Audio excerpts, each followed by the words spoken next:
voiture, on est là pour notre liberté, puis on n'arrêtera jamais.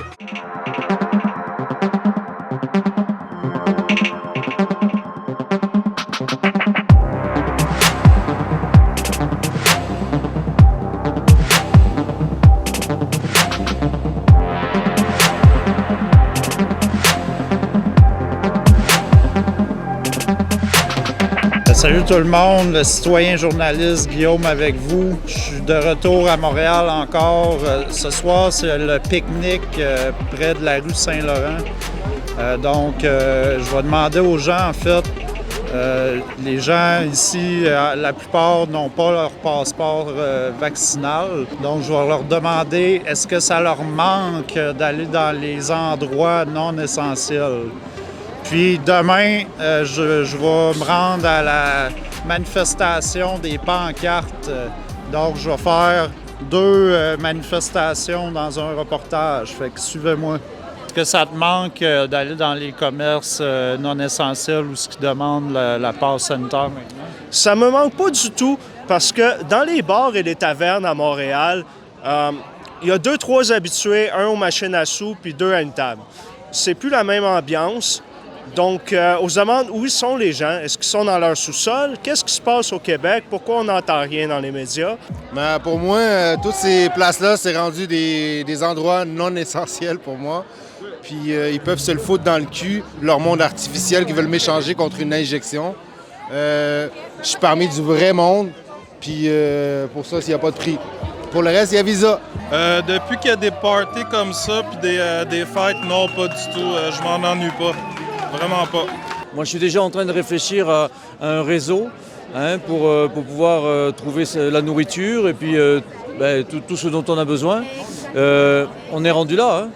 Donc, comme j'expliquais à une personne qui passait, c'est le fun, ça fait changement des manifestations, tu sais, c'est les manifestations, les gens crient avec leurs pancartes. Mais tu sais, ça fait du bien aux gens de faire le party aussi, donc c'est super de voir ça. Un autre truc que j'ai remarqué pendant le pique-nique, c'est que les gens masqués et vaccinés qui marchaient alentour de l'endroit où on était, ils se rendaient pas vraiment compte que c'était une manifestation contre les mesures sanitaires. Donc, il y avait une proximité beaucoup plus grande que d'habitude. Normalement, les gens ils s'éloignent des marches et des manifs parce qu'ils veulent pas être associés avec. Donc, c'était assez intéressant de voir ça. Moi, je m'ennuie pas de ça. Si c'est pour me faire piquer ou avoir un code QR, je suis pas intéressé à y aller. J'offre toujours l'option numéro 2 qui est de se rassembler en famille, amis et ceux qu'on aime. Pour faire ce genre de soirée-là, c'est meilleur qu'à d'aller au restaurant puis d'aller clubber. Là. Je te dirais que ça me manque pas tant que ça. T'sais.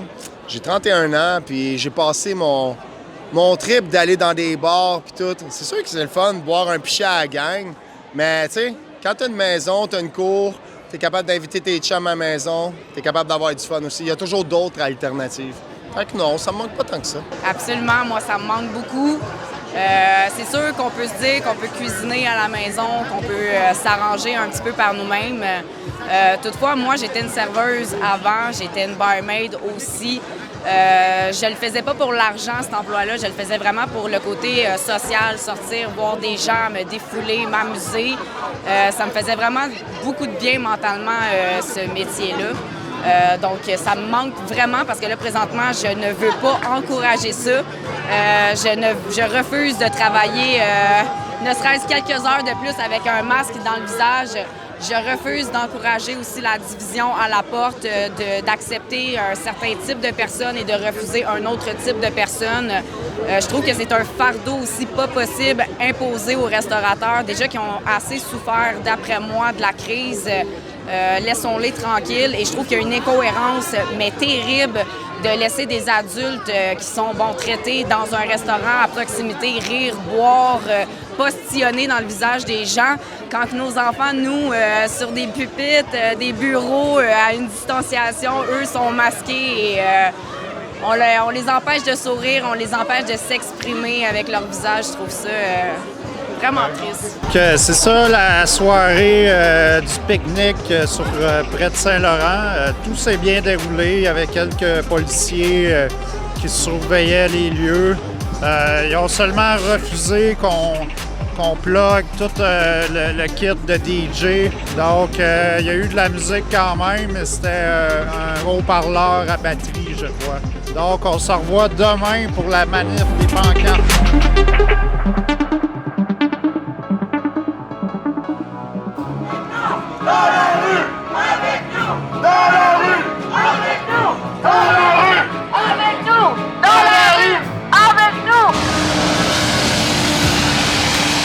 Hey, salut tout le monde, je suis encore à Montréal aujourd'hui. Là, je m'en vais rejoindre la manif des pancartes. Je suis au Parc La Fontaine. Donc, on s'en va voir ça. Vu que c'était la manifestation des pancartes, je me suis dit pourquoi pas aller voir les personnes pour qu'ils me parlent de leurs pancartes. Fait que je me suis promené pendant la manif, puis j'ai demandé aux gens qui m'expliquent leurs pancartes. On va aller voir ça.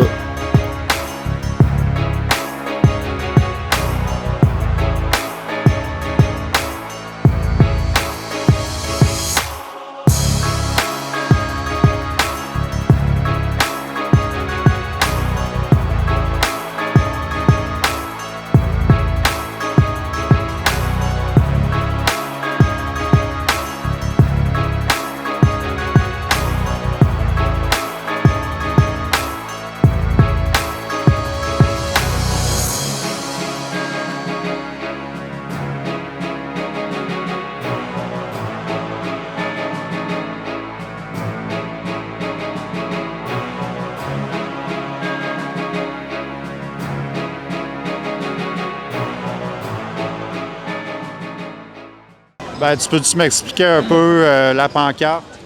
En fait, on sait qu'il n'y a plus de débat nulle part, fait que on a fait un jeu de mots avec le mot débat puis se battre, là, parce que malheureusement on n'a pas le choix, là, fait qu'on est rendu là.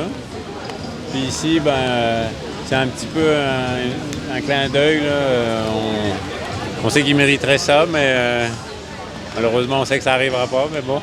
Parce qu'on nous prend pour des nigauds et puis on pense qu'on ressemble à des Coréens du Nord et qu'on se fait avoir en beauté en fait. Et les gens veulent pas le croire et y penser. Pour mon code QR, je trouve ça effrayant, la discrimination que ça fait. Hier, j'ai été dans le centre-ville, le petit pique-nique. Après ça, je me promenais sur Saint-Laurent. Je trouvais ça bien écœurant de voir le monde dans les restaurants s'amuser puis se câlisser de la minorité. End the sanitary insanity for the love of humanity. And what I'm talking about is that all these sanitary measures actually have a negative impact on our health and on our immune system. Une colombe symbolise la paix, le Holy Spirit, puis ça lève le voile de Maya. Dans le fond, c'est comme une illusion. Le monde matériel, derrière chaque chose matérielle, il y a une énergie. Et ce qui se produit maintenant, c'est qu'on voit les choses pour qu'est-ce qu'elles sont, l'énergie qui est derrière ces choses-là. Dans le fond, c'est aussi un yin-yang. Puis ce qui arrive maintenant, c'est qu'on comprend qu'il n'y a pas de mauvais. Tout est de la lumière, c'est juste que nous, on a un point de référence depuis lequel on voit du bon et du mauvais. Comme le chaud et le froid, il n'y a pas de froid, il y a juste une absence de chaud par rapport à nos conditions à nous. Fait que tout ça ensemble, ça fait en sorte que nous, on comprend qu'on est tous des frères, il n'y a pas de haine envers les gens. Puis c'est vraiment ça le message. On s'envole avec, puis... J'ai voulu un message dans lequel il n'y a rien de négatif parce que les pancartes, genre fuck le go, tout ça, moi, ça c'est pas mon message. Moi, je préfère mieux montrer le message de ce que je veux plutôt d'un message contre ce que je veux pas. Ouais, exact. Ouais. C'est comme la statue de la liberté. Quasiment. Exactement. C'est l'image qui vaut mille mots, menotté, brimé de freedom, du droit d'expression, Enfin, il faut sauver la démocratie parce que c'est pas juste une histoire de vaccin là maintenant, c'est une histoire d'utiliser des mots qui font peur comme crise pour se donner le droit de faire des lois à mesure sans avoir un débat public ou Ça passe à côté de la démocratie, ça fait des précédents et qu'est-ce qui va arriver après si on laisse la démocratie slider comme ça? OK, Moïse, t'as ta pancarte comme on est là. La pancarte de l'histoire est là. Écoute, on est là pour le peuple. Tu sais, Guillaume, on est là pour le peuple. On va jamais s'arrêter. On s'arrêtera jamais tant aussi longtemps que nos enfants ne vont pas être en sécurité. On s'arrêtera jamais. You know? Let's go le peuple! Let's go! Let's go le peuple! Toutes les dernières crises, les 2 dernières guerres mondiales, sont issues de saturation de marché, d'incapacité du capital d'écouler son excédent de marchandises. Et pour une fois dans l'histoire, on n'a pas une guerre pour écouler les marchandises excédentaires. La totalité de l'espace social est conquis. On ne peut pas aller en Afrique. L'Afrique est capitaliste. On ne peut pas aller en Asie. L'Asie est capitaliste. Bref, on comprend la dynamique. Donc, qu'est-ce qu'on fait? Qu'est-ce que le capitalisme fait? Il se détruit de l'intérieur. Et c'est ça la dynamique essentielle à comprendre et à dire aux gens qui nous traitent de complotistes. Il n'y a pas de complot, il y a une nécessité d'écouler un excédent de marchandises. Il faut le répéter. Il faut dépasser la tyrannie sanitaire, la liberté, mon choix. Mon corps, c'est mon choix, comme si on était des néo-féministes de merde. Il faut dépasser ce gauchisme-là, sortir de la prison mentale gauchiste et parler de l'abolition et de l'argent et de l'État, qui pour une fois n'est pas une utopie, et pas un rêve, est une nécessité pour l'émancipation humaine qui pourra réellement advenir. Quoi, COVID 1984? 1984, c'est un livre de George Orwell qui décrit un avenir où tout est un peu contrôlé, les médias nous mentent sans arrêt, on est surveillé, espionné, on n'a plus de liberté. Donc c'est un peu un jeu de mots là-dessus, COVID 1984. Malgré l'appui qui a probablement repoussé la moitié des manifestants à venir se présenter, la marche a quand même été un succès. Ça a été un plaisir pour moi de discuter avec les manifestants. Donc, si vous aimez ça, abonnez-vous à ma chaîne YouTube. Ça me rendrait un grand service. Vous pouvez partager, liker aussi. Si vous voulez me supporter et que vous trouvez ça important le travail que je fais, vous pouvez le faire à mon adresse email ou à mon compte PayPal directement. Merci à tous ceux qui le font. Donc, les prochains rendez-vous seront le 9 octobre, la marche en uniforme à Montréal, la place Jacques-Cartier. Et ensuite, le Front commun, le blocage du Québec, le 15, 16, 17 et 18 octobre. Donc, merci d'avoir regardé. Et on se revoit une prochaine fois